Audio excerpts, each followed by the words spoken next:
میرا ایک دفعہ جب میں نے شادی کا ارادہ کیا تو جن سے ارادہ کیا ان کے 2 بچے بھی تھے، وہ بھی جہیز میں مل رہے تھے مجھے. میں ذہنی طور پر اس وقت اس کے لیے تیار نہیں تھا. اچھا میرے اس طرح کے بیان سن کے نا، اب میں نے جب بیان کیا نا، میں نے بیچاری نابینا لڑکیوں کو پیغام بھیجا، لنگڑیوں کو اور لکوا کی مریضوں کو بھی پیغام بھیجا اس وقت. بھائی اس وقت بھیجا تھا، اب نہیں بھیج رہا. وہ میرے پاس فون آنا شروع ہو جاتے ہیں وہ کہ وہ اس طرح کا مسئلہ ہے، آپ تو میں کروں نہ کروں ایک الگ مسئلہ ہے، لیکن اس کا یہ مطلب نہیں کہ جتنے ملک میں جو بھی معذور ہیں تو وہ مجھ سے رابطہ کریں. یہ مطلب میرا نہیں ہوتا. میں رابطے پر پابندی نہیں لگا رہا، لیکن یہ مطلب نہ لیا کریں اس کا. صحیح ہے نا؟ اس وقت کی بات ہے جب لفٹ کرا رہے تھے، پھر تو کوئی لفٹ نہیں کرا رہا تھا ہم کو. اچھا خیر، جب میں کر رہا تھا تو اس وقت تو جو بیچاری پاؤں سے معذور ہیں وہ بھی نہیں مان کے دے رہی تھی. صحیح ہے نا؟ اب تو ہماری اتنی ساری ہو گئی ہیں نا شادیاں، اب تھوڑی اب تھوڑی سیٹنگ چینج ہو گئی ہے. تو میں نے پیغام بھیجا تو مجھے جہیز میں 2 بچے بھی مل رہے تھے. میں ذہنی طور پر اس کے لیے تیار نہیں تھا کہ میں کسی کے بچوں کو کیوں پالوں بھائی. تو مجھے یاد ہے میں جامعۃ الرشید میں آیا، ہمارے ایک استاذ تھے، ان سے بھی میں نے سمجھایا یار رشتہ اچھا ہے لیکن یار 2 بچے کسی کے میں کیوں رکھوں. تو انہوں نے فوراً قرآن کی آیت پڑھ دی نا. اچھا بچوں میں کوئی خرابی نہیں، کچھ بھی نہیں. مجھے پتا تھا شاید میرے رشتہ دار بھی اس پہ ناک منہ بنائیں کہ یار ہم کسی کے بچوں کو اپنے خاندان میں کیوں لے کر آئیں. بہت عجیب سے مسائل کھڑے ہو رہے تھے. یقین نہیں تھا. ہمارے خاندان نے اللہ کا شکر ہے ان کو رکھا بہت اچھی طرح سے، لیکن میرے ذہنی طور پر کہ بھئی یہ کیوں. تو مجھے وہ قرآن کی آیت ہمارے ایک استاذ نے پڑھ کے سنائی. بعض آیتیں آپ صبح و شام پڑھتے ہیں لیکن مستحضر نہیں ہوتی. وہ آیت یہ پڑھی انہوں نے، وَرَبَائِبُكُمُ اللَّاتِي فِي حُجُورِكُم مِّن نِّسَائِكُمُ اللَّاتِي دَخَلْتُم بِهِنَّ. بہت دلچسپ واقعہ ہے کہ اللہ نے قرآن میں فرمایا تم پر تمہاری مائیں حرام، ان سے نکاح نہیں کر سکتے، تمہاری بیٹیاں حرام، تمہاری بہنیں حرام، دودھ شریک بہنیں حرام. یہ سب رشتوں کا نام لیے. پھپھی سے نکاح نہیں، خالہ سے نکاح نہیں، اور ان سوتیلی بیٹیوں سے بھی نکاح نہیں کر سکتے جو تمہاری گود میں پلتی ہیں. آئی بات سمجھ؟ اب میں بہت عرصے سے حیران ہوتا تھا کہ بھئی سوتیلی بیٹی تو گود میں پلے نہ پلے، نکاح بہرحال اس سے کیا ہے، حرام ہے نا.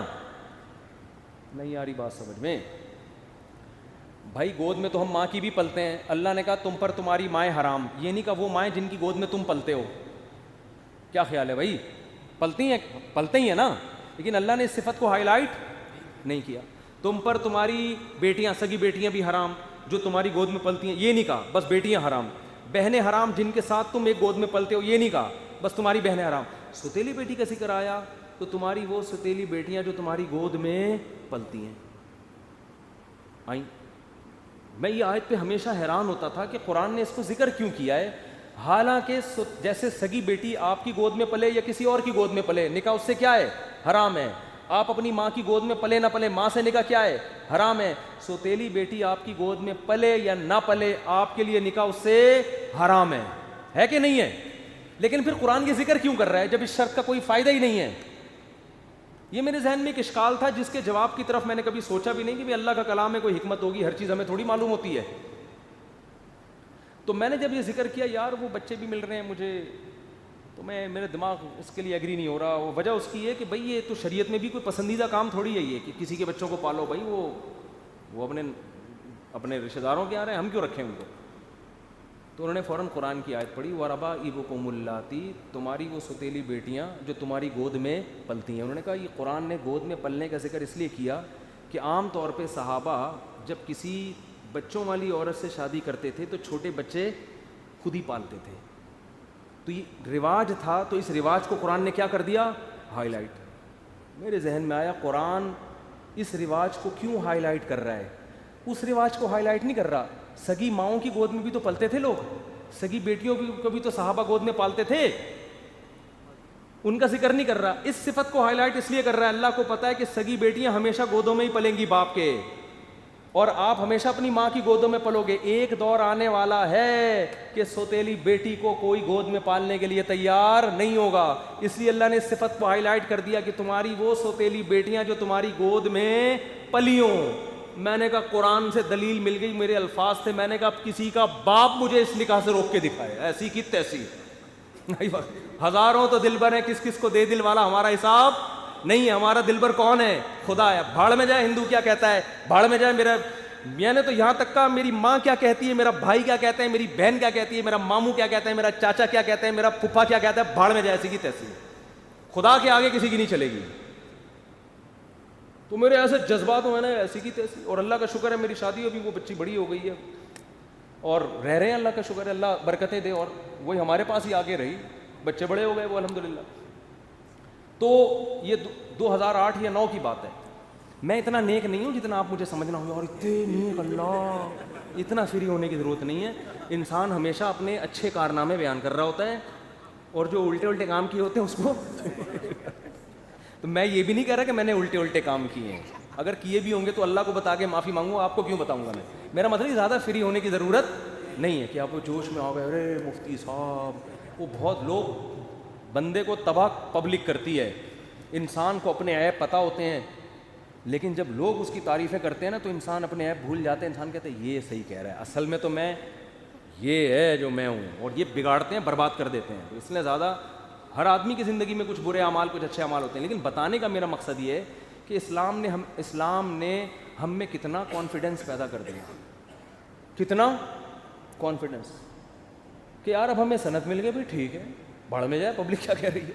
ہاں آپ کے دوسرے مسائل ہوں تو ایک الگ بات ہے. اب یہ نہیں کہ ایک دم یہ شروع کر دیں, میرے سے مشورہ پہلے لے لیں. بعض دفعہ نہیں ایڈجسٹ ہو پاتی, بعض دفعہ نخرے ہوتے ہیں, بعض دفعہ اور لینے کے دینے بھی پڑ سکتے ہیں اس میں. وہ جیسے دوسری شادی کی اسلام نے ترغیب دی ہے, لیکن یہ تو نہیں کہ جہاں چاہے اٹھا کے کر لو. تو آپ میں حوصلہ ہے نہیں ہے, پھر اس کے سائڈ افیکٹ برداشت کر سکتی ہو, سب چیزیں دیکھنی پڑتی ہیں نا. تو میں یہ بتا رہا ہوں کہ اسلام آپ کی ٹینشن کو کیا کر دیتا ہے, ختم. تو بس اللہ کے لیے یار.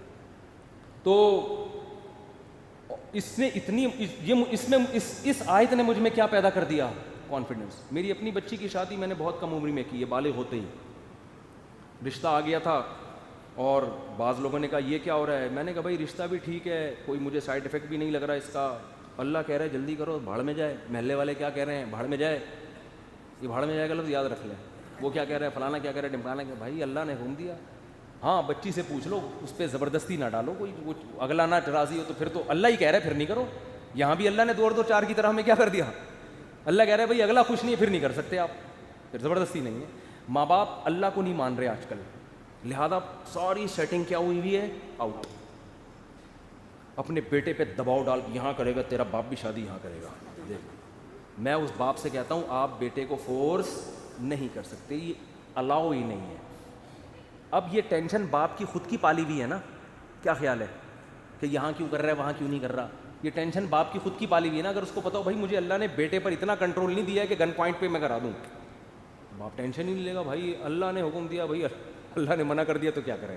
نیچے لوگوں نے نا کمنٹس کیے ہوتے, مجھے بعض لوگوں نے مرشد نام رکھا ہوا میرا, وہی مرشد نے کہہ دیا اب تو ہم کریں گے. تو کچھ لوگ مجھے مرشد مانتے ہیں, پیر مرشد مانتے ہیں نا بعض لوگ, کچھ عقیدت میں ہیں, وہ مرشد نے بول دیا بس اب کیا ہے, اپ سائڈ ہے. تو بعض لوگوں کے پیر ہوتے ہیں وہ کہتے ہیں پیر صاحب نے کہہ دیا, تو بھائی اصل ہمارا پیر کون ہے, اللہ. اللہ نے کہہ دیا جاؤ بھائی تمہاری ایسی کی تیسی, یار ہمارے لیے تو مسئلہ کیا ہے. پھر لوگ ملامت کریں گے تو اور خوشی ہوگی. اللہ کہہ رہا ہوگا میری خاطر تو ٹینشن لے رہا ہے, بھائی ثواب ڈبل ہو رہا ہے آپ کا. تو اسلام کے علاوہ بھائی ہمارے پاس کوئی آپشن نہیں ہے, مجبور ہیں. کوئی ہم سے غیر مسلم پوچھتا ہے نا کیوں اسلام ہے, بھائی ہے ہی نہیں یار, تم بتاؤ کیسے چلے پھر زندگی, تم بتاؤ نا.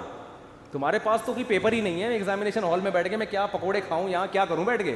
میرے پاس تو یہی پیپر ہے جو سمجھ میں بھی آ رہا ہے, فطرت کو اپیل بھی کر رہا ہے, لکھا ہوا بھی سمجھ میں آ رہا ہے کیا ہے. وہ میرے گھر والوں نے قبول کیا, اللہ کا شکر ہے. ایسے نہیں ہمارے خاندان والے, میں مثال دے رہا ہوں. وہ بھاڑ میں جو میں نے سب ماموں چاچے کو پھینک دیا نا, مجھے ضرورت نہیں تھی, میں تو اپنے اندر کانفیڈنس پیدا کرنے کے لیے. ورنہ میرے ماموں بھی بیان سنتے ہیں, میرے چاچو واچو بھی سب سن رہے ہوتے ہیں. واپس آ جائیں بھاڑ سے آپ سب لوگ. میں نے صرف فار ایگزامپل بھاڑ میں بھیجا ہے سب کو, یہ صرف فار ایگزامپل تھا. واپس آ جائیں. کسی نے مخالفت نہیں کی, میں ایک مثال دے رہا تھا کہ کر سکتے تھے. تو اللہ تعالیٰ ہمیں سمجھنے کی عمل کی توفیق عطا فرمائے, آخرت پہ عقیدہ ہمارا مضبوط فرمائے. اس کے بغیر کام بنے گا نہیں.